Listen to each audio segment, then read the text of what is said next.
He didn't even look at her when he said it. You were never enough for this life. And the words landed colder than the glass table between them as Ethan Caldwell slid the divorce papers forward like it was just another business deal, while Amara Brooks sat there in silence, fingers resting on a worn gold ring he once promised meant forever, her eyes steady, not broken, not begging, just watching him like he was the one making a mistake he couldn't afford. And that's what he didn't understand. Because to him she was replaceable, too quiet, too simple, while behind that silence was something he had never bothered to see, something that didn't fight back because it didn't need to. As his lawyer cleared his throat and the room tightened, waiting for her to react, to argue, to collapse. But she didn't. She just asked softly, "Are you sure this is what you want, Ethan?" And he nodded without hesitation, sealing a decision that felt powerful in the moment. And that was the second. Everything shifted, because Amara didn't cry. She didn't plead. She picked up the pen, signed her name in one clean motion, then slowly slid the ring off her finger and placed it on the table, a quiet sound that somehow echoed louder than his voice ever had.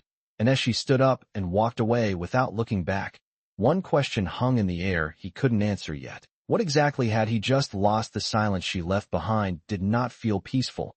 It felt wrong, like something essential had been pulled out of the room. And Ethan noticed it the moment his next meeting fell apart without warning. A deal that was supposed to close in under 10 minutes suddenly dragging into confusion because no one had the updated numbers, and his assistant hesitated before saying, almost too quietly, "Amara used to handle those revisions before anyone asked." And that was the first crack, small but sharp, because Ethan brushed it off at first, blaming incompetence, until it happened again and again. Emails unanswered, schedules colliding, details slipping through gaps that had never existed before. And within 48 hours his perfectly controlled world started to feel unpredictable, like something invisible had been holding it together this whole time. Something he never noticed until it was gone. And then came the call from his chief financial officer asking about a compliance issue that had quietly been resolved every quarter without ever reaching his desk. Except this time it was not resolved. This time it was a problem. And when Ethan asked who had been managing it, there was a pause before the answer landed. Amara built that system. And suddenly the room felt smaller, tighter, like the air was thinning. Because this was no longer about a marriage he ended. It was about something much bigger he had just removed from his life without understanding the cost. And the worst part was he could not trace everything she had touched, could not map where her influence began or ended. Only that things were starting to break in places he never thought to check. And as he stood there staring at his phone, one thought kept rising, louder each time. If she had been holding all of this together in silence, then what exactly had he just set loose? And more importantly, where was she now while everything around him started to fall apart? The first real sign did not come from him. It came from a conference room across town where Amara stood at the end of a long table, calm, focused, walking a group of senior executives through a system they could not stop nodding at. And this time no one interrupted her. No one talked over her. They leaned in, took notes, asked for her opinion like it mattered, because it did. And when she finished, the room went quiet for a second before one of them said, clear and direct, "We have been looking for someone like you for years." And that was not something anyone had ever said to her before, not out loud, not in front of others. And the shift was undeniable, because these were people who did not care where she came from, only what she could do. And what she could do was solve problems they had been struggling with for months. And by the end of the meeting, she was not just a participant. She was the one they were waiting on, the one they were asking to stay longer, to lead the next phase, to sign on. And somewhere across the city, Ethan heard her name again, this time from a business partner who sounded impressed, not dismissive. "Your ex-wife just stabilized a contract we could not close." And the words did not sit right, because this was no longer about small gaps or missing details. This was something bigger, something visible, something other people were starting to recognize before he did. And as more mentions surfaced, brief, unexpected, impossible to ignore, Ethan felt something unfamiliar settle in. Not anger, not control, but uncertainty. Because if she was building something out there, something strong enough to be noticed by people at his level, then how far had she already gone without him? And more importantly, how long before he had to face her again, not as someone he dismissed, but as someone he could no longer overlook. The first time they saw each other again was not planned. It happened in a glass tower conference floor, where conversation slowed the second Amara stepped in, and Ethan felt it before he even turned around. That shift in attention, that quiet respect in the room that used to belong to him. And when he finally looked, she was already there, standing across the table, composed, focused, speaking mid-sentence as if his presence did not change anything. And that was the first imbalance, because he froze for half a second while she did not pause at all, did not stumble, did not even acknowledge him right away. And the people around her were listening, actually listening. One of them even stepped aside to give her space at the head of the table, a place no one had ever offered her before, and someone said, clear enough for everyone to hear, "Amara, we will follow your lead on this." And that was when it hit him, not all at once, but sharp enough to sting. She was not just doing well, she was being trusted, deferred to, relied on in a way he never allowed. And when her eyes finally met his, there was no anger, no hesitation, just calm recognition, like he was someone from a past chapter she had already closed. And Ethan tried to regain control, stepping forward, voice steady but tighter than he expected, asking a question about the project, expecting her to explain, to justify, but she did not rush, did not fill the silence. She answered simply, clearly, like she did not need his approval anymore. And when he pushed slightly, testing the edge, she held his gaze and said, quiet but firm, "I do not need to prove this to you." And that was the moment everything tilted, because in that room full of people, no one looked to him for validation. They looked at her, waiting for what she would say next, and Ethan felt something unfamiliar slip through his control, not anger, not authority, but the first real sense that he had misjudged her completely. And as the meeting moved forward without him leading it, one question kept tightening in his chest. If this was who she was now in front of everyone, then what else had she been all along that he never even tried to see? The shift did not stay inside that room. It followed them into the next meeting, and this time it was public in a way Ethan could not control, because when he stepped forward to present his proposal, the room listened out of habit, but when Amara spoke, they leaned in with intent, and the difference was impossible to ignore, and it became undeniable when one of the senior partners interrupted him, mid-sentence, something that had never happened before, and said, "Let us hear Amara's solution first." And just like that, the rhythm broke, his authority slipping in real time as all eyes moved past him to her. And she did not rush, did not claim the moment aggressively. She simply walked to the screen, pulled up a model no one else had seen, and within minutes she restructured the entire deal in a way that solved 3 problems at once. And the room responded instantly, heads nodding, notes taken, someone even saying under their breath, "That is clean." And Ethan stood there, not sidelined, but no longer central. And that was new, that was dangerous, because for the first time his presence did not guarantee control. And when the final decision came, it did not come from him, it came from the group, and it aligned with her, not him. And someone turned to her and said, "We want you to lead this moving forward," making it official in a way that left no room for interpretation.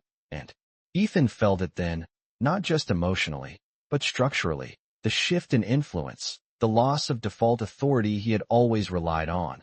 Because this was no longer about one meeting, this was about position. And as the room cleared, 2 people stayed behind to speak with her, asking questions, seeking her input, while he was left momentarily alone, something that had never happened in his own space before. And when he finally approached, trying to reassert control, the words did not land the same, because she met him calmly and said, "This does not revolve around you anymore." And there was no challenge in her voice, just truth. And that was what made it harder to push against. And as he stepped back, watching others gather around her again, one realization pressed deeper than the rest. He was not the one defining her value anymore, and he had no idea how long that had been true, or what she had been building while standing beside him. And as he checked the updated contract summary on the screen, one detail stopped him cold, a name listed as the original architect of the system they were now using, dated years earlier, long before any of this. And it was hers, raising a question he could no longer ignore. How much of what he built had actually been hers all along? He did not leave the building right away, because something in that final detail would not let him walk away clean. So instead he went back to his office, pulled up archived reports, old deal structures, internal systems he had not questioned in years, and for the first time he was not looking for confirmation, he was looking for cracks, and they started to appear faster than he expected, patterns in the way problems had been solved. Before they ever reached him, signatures without names, frameworks that had no official author but carried a consistency he could not ignore. And when he called his senior operations manager, the answer came without hesitation: Amara used to review everything before it got to you. And that sentence landed heavier than any number on the screen, because it was not one contribution, it was all of them, layered, invisible, consistent, and suddenly the timeline shifted in his mind.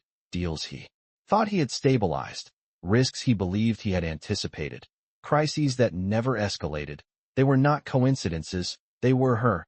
And the more he looked, the harder it became to separate his success from her involvement.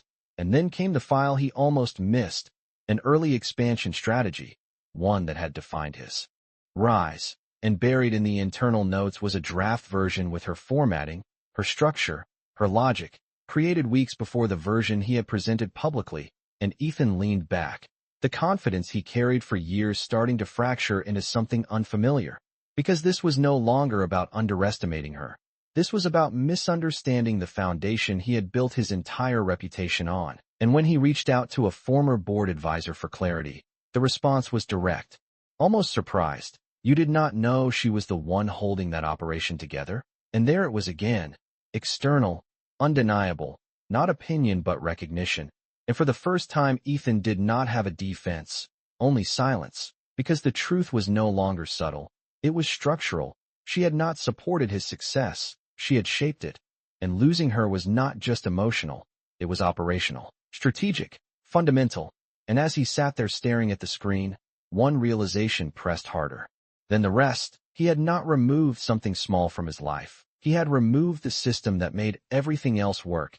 And the question that followed would not let him stay still any longer. If she had been that essential before, then what had she become now? And what would happen when he finally stood in front of her again, knowing all of this? He did not wait this time. He found her, not through emails or assistants but in person, stepping into a private business lounge where she was. Finishing a meeting, his pace faster than usual, his composure thinner than he would ever admit. And when she looked up, she did not seem surprised, just aware, like she had already expected this moment to come. And before he could control the tone, the words came out sharper than planned. We need to talk. And that was the difference, because before, that sentence would have meant she stayed, she listened, she adjusted. But now she simply glanced at the clock on the wall and said calmly, "You have 5 minutes." And the shift hit immediately, not loud, but absolute, because he was no longer setting the terms. And as he tried to explain, to connect the pieces he had just uncovered, his words lost their usual weight, not because they were wrong, but because they were late. And she listened without interrupting, without reacting, just steady, controlled. And that made it harder, because there was no emotion to push against, no opening to reclaim ground. And when he finally said, "Quieter now. I did not know what you were doing for me," she did not soften. She just replied, "That was never the problem." And the space between them tightened, because that sentence carried something he could not immediately fix. And when he took a step closer, instinctively trying to close the distance, she did not move back, but she did not move toward him either, holding the line in a way that made it clear access was no longer automatic. And just then, someone approached her, not him, addressing her directly with respect, asking if she was ready for the next session, reinforcing without saying it that her time, her presence, her priorities now belonged somewhere else. And Ethan felt it, the loss of influence, not just emotionally but practically, because even standing in front of her, he was not the center of her world anymore. And when he tried one last time, voice lower, almost unfamiliar, "Amara, we can fix this," she met his eyes and said, calm and final, "You are trying to fix something you never understood." And then she turned, not abruptly, not dramatically, just decisively, leaving him standing there as the door closed behind her. And for the first time, Ethan realized this was not distance he could close by force or by logic. And as he stood there with nothing to follow her with, one truth pressed harder than anything else. If he could not reach her now, then what would it take for her to ever let him close again? Or had that door already been shut for good? He found her again, this time with no room for interruption, no assistance, no passing moments.